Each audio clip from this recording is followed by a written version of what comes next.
Démission du président de la Cour suprême nigériane. Elle intervient après une longue polémique sur son procès pour corruption.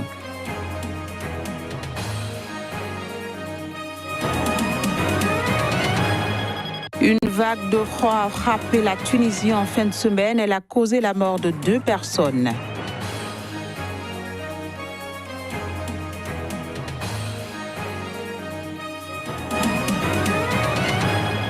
Puis lutte contre les traversées clandestines. Un centre conjoint d'information et de coordination franco-britannique a été inauguré.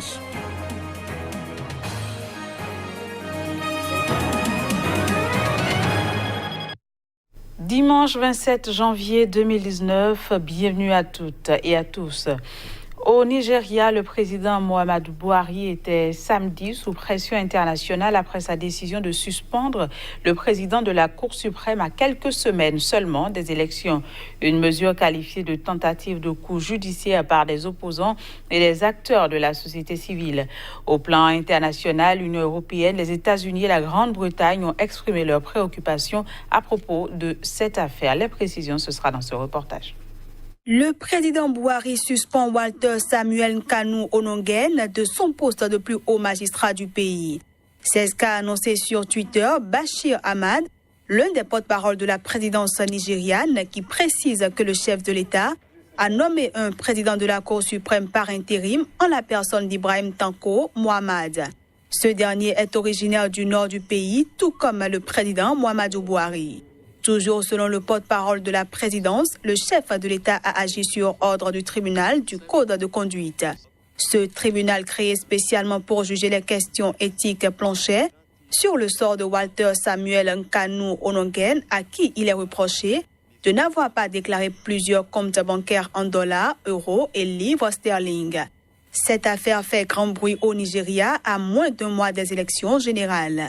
L'opposition a accusé le gouvernement de vouloir se débarrasser du juge suprême, alors que la Cour suprême est compétente pour régler les éventuels litiges liés au scrutin. Selon la constitution nigériane, le président ne peut renvoyer le plus haut magistrat qu'avec l'approbation des 2/3 du Sénat. Dans ce cas précis, Walter Samuel Nkanu Onongen n'a pas été renvoyé, mais suspendu par Muhammadu Buhari, candidat à un 2e mandat.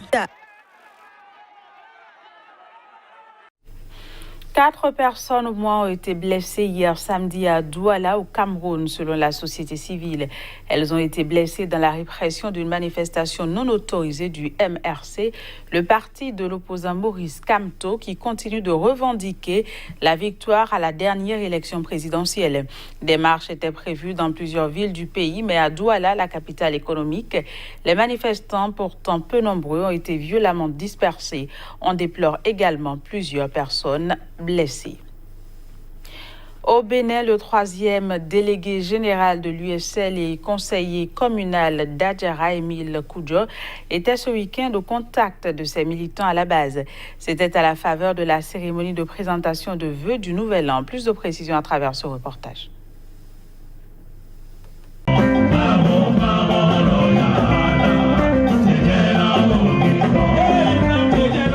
Une ambiance festive à raison. Présentation des vœux du Nouvel An. Le 3e délégué général de l'USL, l'Union sociale libérale, a tenu, avec ses militants à la base, à sacrifier à la tradition avant la fin du mois de janvier. Le dernier week-end du mois choisi donc à propos. Avant tout propos, permettez-moi d'adresser mes chaleureuses félicitations au président Sébastien Germain Adjavon pour son courage et sa détermination à œuvrer aux côtés du peuple. C'est toujours pour moi un réel plaisir de me retrouver devant vous pour sacrifier à ce traditionnel rendez-vous de donner et de recevoir. Plus qu'un souhait, je prie le Tout-Puissant de vous accorder une santé divine, la prospérité de l'âme. Laissons derrière nous toute amertume, mécontentement, rancœur et querelles intestines pour faire face à cet avenir radieux, prometteur de toutes belles choses. Aux militants, toutes tendances confondues, de lui retourner l'appareil. Que ces vœux les meilleurs soient couronnés de succès.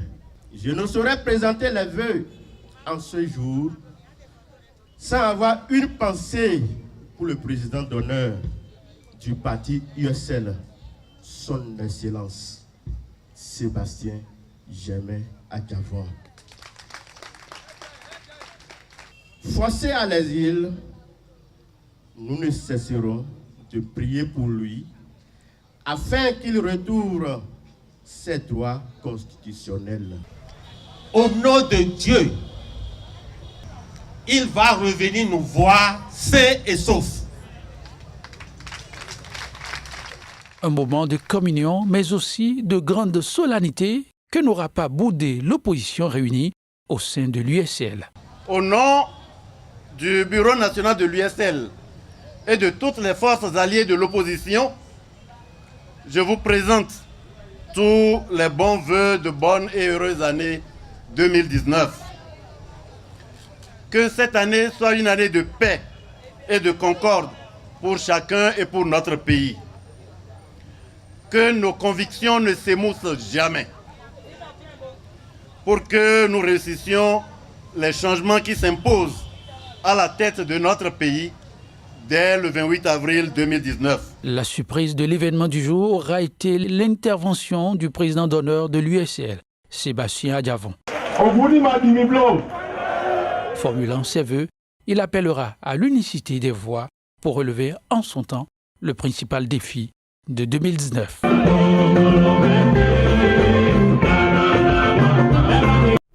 En Côte d'Ivoire, le groupement politique RHDP devient un parti politique.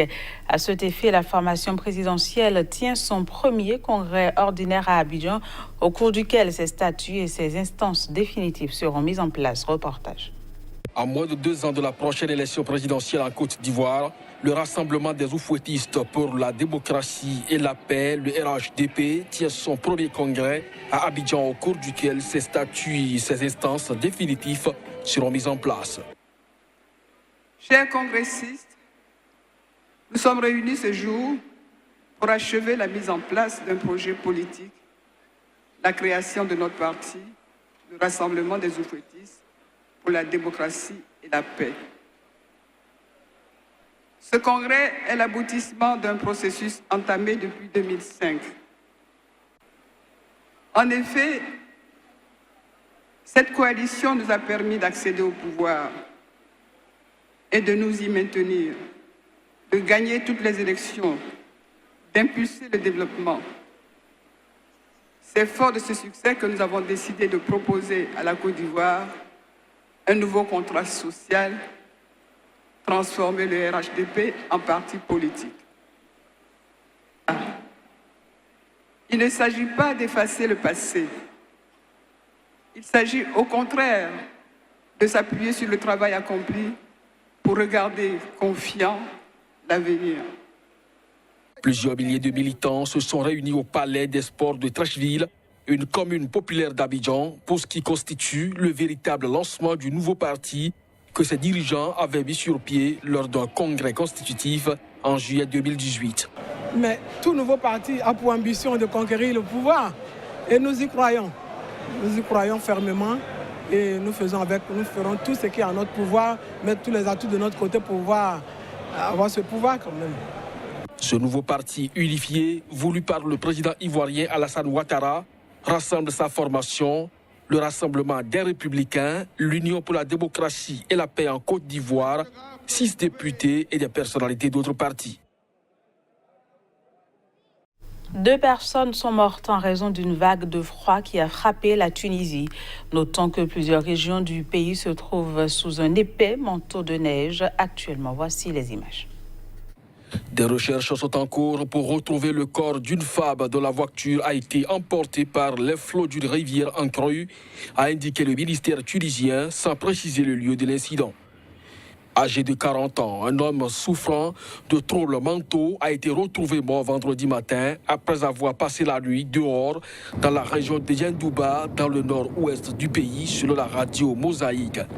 Plusieurs localités sont sans électricité et de nombreuses routes sont coupées dans les zones du Kef, Yendouba, Siliana dans le nord-ouest et Castraïno au centre-ouest. La neige s'élève parfois à plusieurs dizaines de centimètres du sol. Plus de 100 personnes bloquées dans leur voiture ont été transportées vers des hébergements d'urgence. Une centaine de personnes isolées par les crues ont été évacuées et sauvées des eaux de justesse, selon le ministère de l'Intérieur. Le pays était également en alerte depuis mercredi en raison d'importantes averses. Il est tombé jusqu'à 80 mm dans la région montagneuse d'Aendram, près de la frontière algérienne, ces dernières 24 heures, selon l'Institut tunisien de météorologie, qui prévoit la poursuite des orages et des chutes de neige sur la hauteur du pays jusqu'à samedi après-midi. Inauguration du Centre conjoint d'information et de coordination franco-britannique à Coquel. C'est dans le cadre d'un accord de coopération visant à renforcer la lutte contre les traversées clandestines de la Manche. Le Royaume-Uni va financer le déploiement d'équipements de surveillance en France dans le cadre d'un accord de coopération signé entre Paris et Londres. L'objectif est de renforcer la lutte contre les traversées clandestines de la Manche. C'est la trouvaille contre les migrations clandestines. L'accord signé souligne que les migrants qui envisagent de traverser illégalement la Manche à bord d'une petite embarcation ne doivent en aucun cas douter du fait que la France et le Royaume-Uni sont déterminés à empêcher ces traversées.